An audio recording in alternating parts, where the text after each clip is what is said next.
VSS action is taken in order to strengthen their position in the market amidst challenging economic times. In addition, several digital innovations have started transforming the media industry, and part of the wave 4 transformation is being experienced by the media industry. Some have recommended that there is no use objecting the VSS offer because most of the time the company or management that runs the company will offer the VSS as their last resort to keep their company afloat and sustainable. But what about the challenges faced by employees? Are they getting the rightful lump sum payments? If not, are the employers negotiating with the employees to have the VSS offer paid in installments? It is important to note that insufficient justification and improper handling of voluntary separation scheme or VSS may give rise to unfair dismissal. Some of the issues that need to be considered are whether the implementation of the VSS is justified. If it were to be justified, is the VSS carried out voluntarily or involuntarily? If the VSS is carried out voluntarily, the employee's separation from the employers have to be proper and in order. If the VSS is applied involuntarily, meaning it is carried out by force, by coercion or duress, or by any unfair labor practices, then it may be an unfair dismissal. There are two parts to it. One is those who take the VSS, then some of them may have a complaint that the bosses force them, some has forced them to say, or they give alternative, if you don't take this, you may be terminated. So under fear, they would have accepted. Now, this is where our legal system still provides for them to go and report to the Industrial Relations Department that they were forced to accept. So it's still voluntary.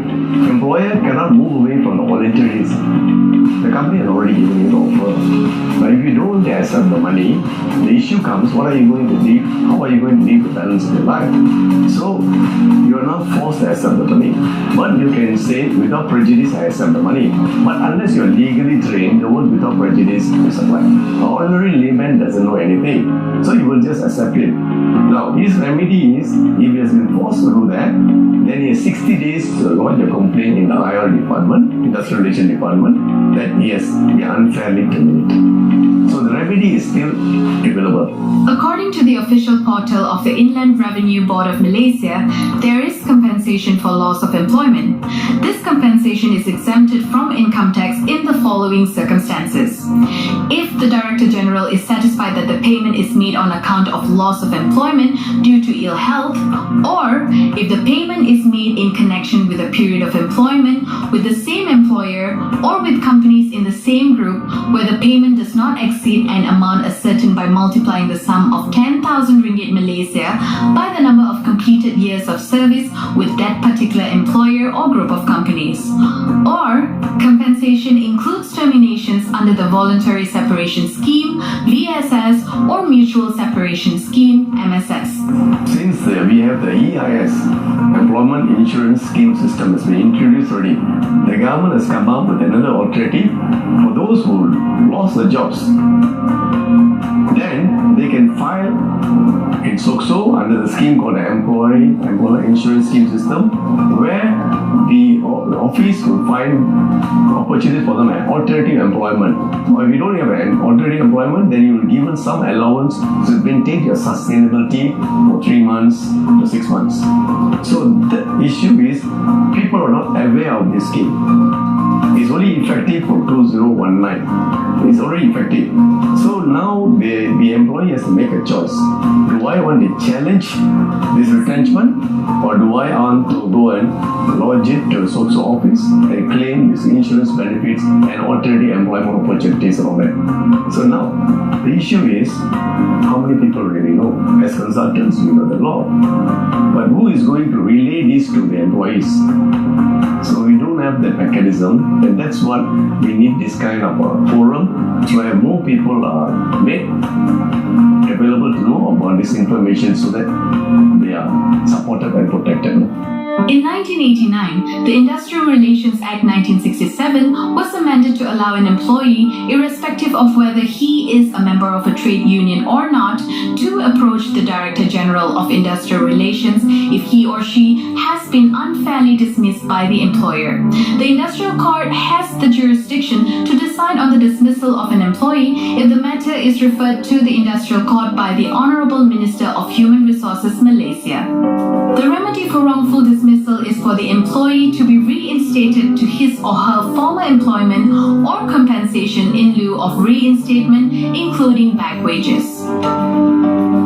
Since 2018, any employee who is affected by the retrenchment or voluntary separation scheme (VSS) or mutual separation scheme (MSS) is eligible for the Employment Insurance System (EIS).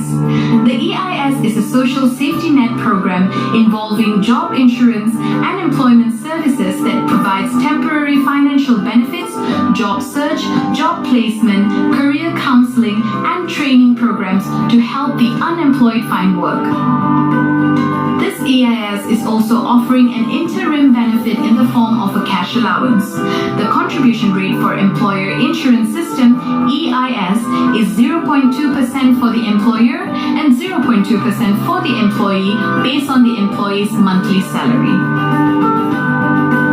In 2017, the number of working people in Malaysia was 14.8 million.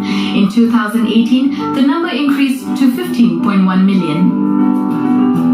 According to the Ministry of Finance Malaysia, the number of job opportunities is expected to increase while the unemployment rate still remains at 3.3%. Here is something that is quite disturbing. In 2017, more than 35,000 individuals lost their jobs. In 2018, an average of 1,625 people were laid off in each month for various reasons, including retrenchment. Can we find a solution to help resolve this workplace problem? T. Ramaya, Muhammad Jantan, and Chandra Mohan Krishnan concluded that the employee's basic needs had an influence on the acceptance and the non-acceptance of VSS, namely health needs, security needs, and self-esteem needs. It was reported that the Minister of Human Resources Malaysia has taken the initiative by proposing reformations to the existing labour laws.